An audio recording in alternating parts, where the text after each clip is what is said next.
Welcome to Best Education. Hello dear students, this is Amit Gupta. I am your English teacher.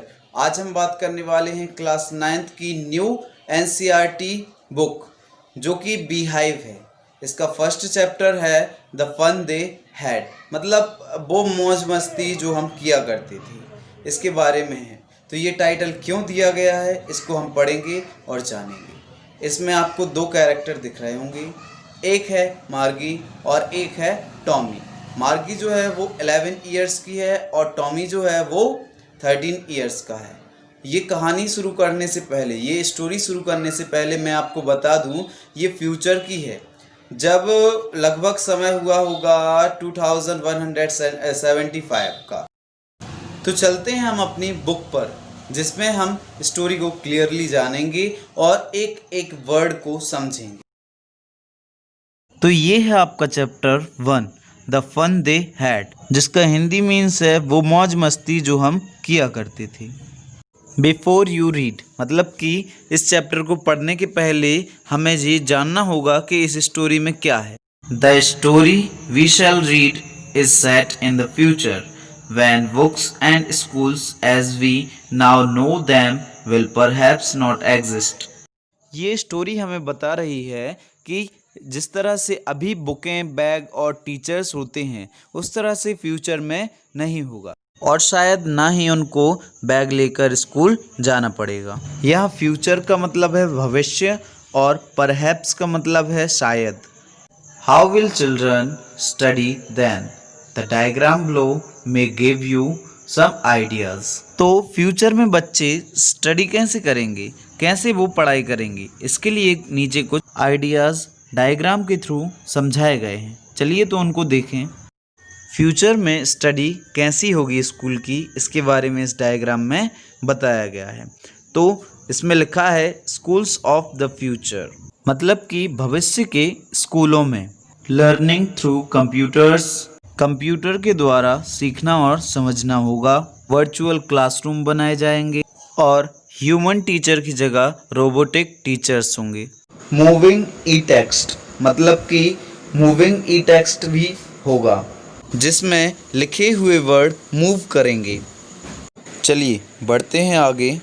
In pairs, discuss 3 things that you like best about your school and 3 things about your school that you would like to change.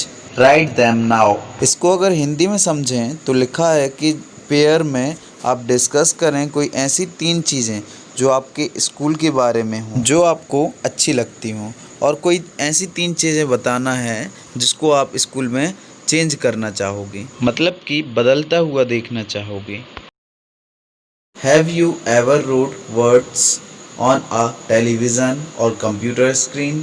Can you imagine a time when all books will be on computers and there will be no books printed on paper? Would you like such books better?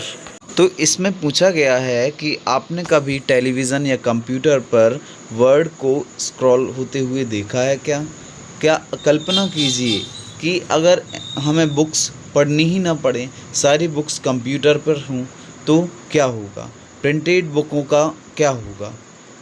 Would you like such books better? क्या आप चाहोगे कि सारी बुकें हमें computer पर ही मिलें? Yes, ये तो हम चाहेंगे ही, क्योंकि कौन इतना सारा बोझ ढोना चाहेगा, है ना? कौन इतनी सारे बुकें यहाँ से वहाँ लेना चाहेगा? एक टच पे हमें बुक मिल जाए तो इससे बड़ी बात क्या होगी। तो चलिए हम चलते हैं अपने स्टोरी पर, जो कि अब शुरू होने वाली है। चलिए तो फटाफट इसको हिंदी में समझें।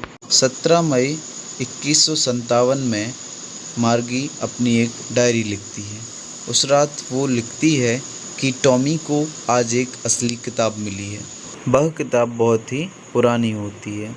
इसमें बताया गया है कि मार्गी के दादाजी जब छोटे थे तो उनके दादा ने बताया था कि बहुत साल पहले एक समय था जब सभी कहानियाँ किताबों पर, कागज़ों पर छपा करती थीं। जब बच्चों ने उस बुक को उठाया, उसको ओपन किया, तो उसके पेज जो थे वो पीले पड़े हुए थे, थोड़े फटे हुए थे और झुर्रीदार या मुड़े हुए थे। ध्यान दें, यहाँ एक वर्ड आया है क्रिंकली, जिसका मतलब होता है मुड़ना या झुर्रीदार। इस स्टोरी में मार्गी जो है वो 11 इयर्स की है और टॉमी जो है वो 13 इयर्स का है। मार्गी ने जब टॉमी के हाथ में वो बुक्स देखी तो उसने पूछा, तुम्हें ये बुक्स कहाँ से मिली?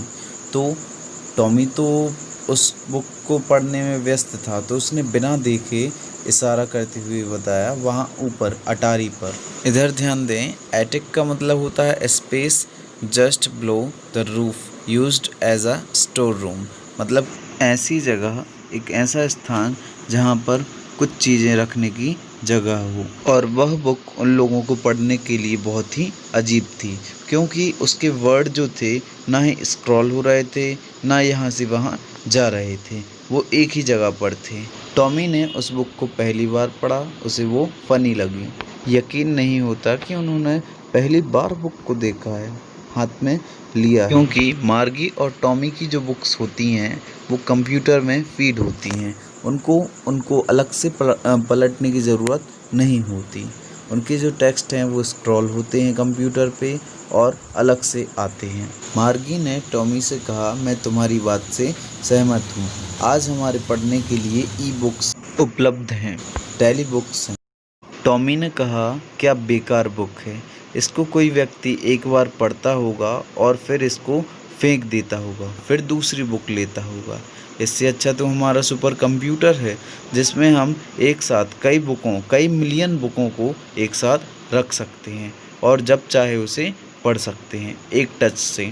मार्गी को स्कूल पसंद ही नहीं थे, लेकिन कुछ समय बाद वो बहुत ही नफ़रत करने लगी स्कूल से, क्योंकि जो उसके मैकेनिकल टीचर थे, जो उसको ज्योग्राफी पढ़ाया करते थे, वो एक के बाद एक उसका टेस्ट लेने लगे। तो उसको मार्गी को लगा कि मेरा मैकेनिकल जो टीचर हैं, रोबोटिक टीचर हैं, वो ख़राब हो गए हैं, तो उनको रिपेयर करने के लिए इंस्पेक्टर आए। इधर इंस्पेक्टर का मतलब पुलिस से नहीं है, इंस्पेक्टर मतलब है जो उस रोबोटिक टीचर को सुधारने आए थे। वो इंस्पेक्टर आता है और मार्गी को एक एप्पल देता है, मुस्कुराकर एक एप्पल देता है। मार्गी नहीं चाहती कि उसका जो ज्योग्राफी टीचर है, रोबोटिक टीचर है, वो ठीक हो, जल्दी ठीक हो और वो उसको गाइड करे। वो चाहती है कि लगभग एक दो महीने बाद उसका जो ज्योग्राफी टीचर है वो वर्क करे, लेकिन ऐसा नहीं होता। जो इंस्पेक्टर होता है वो उस टीचर को 1 घंटे बाद रिपेयर करके ले आता है, क्योंकि उसमें जो ज्योग्राफी टीचर के अंदर फास्ट फॉरवर्ड वाली प्रोग्रामिंग स्टार्ट हो गई थी, तो उसको वो स्लो मोशन में कर देता है और फिर स्टेप बाय स्टेप वो वर्क करता है और अच्छा वर्क करता है, उसको अच्छा गाइड करता है। अब जो उसका ज्योग्राफिकल टीचर है, रोबोटिक टीचर है, वो उसे स्टेप बाय स्टेप उसको लर्न कराता, समझाता, उसके बाद उसका टेस्ट लेता। लेकिन अभी भी उसको अपनी बड़ी स्क्रीन पर, जो मार्गी है वो अपनी बड़ी स्क्रीन पर देखती है, जब उसे होमवर्क मिलता है, होमवर्क करना पड़ता है, तो वो उसको बहुत ही बेकार लगता है, बहुत ही भद्दा लगता है, क्योंकि वह अपने रोबोटिक टीचर्स के साथ लगभग 6 साल की उम्र से है। अब उस इंस्पेक्टर ने उस लड़की के सिर पर हाथ रखा, उसकी पीठ थपथपाई और उसकी माँ से कहा, मिसेस जॉन, ये आपकी बेटी की गलती नहीं है, ये रोबोटिक टीचर की जो टेक्निकल फॉल्ट है वो मुझे समझ में आया, जिसमें वो फास्ट फॉरवर्ड हो रहा था, जिसको मैंने नॉर्मल कर दिया है।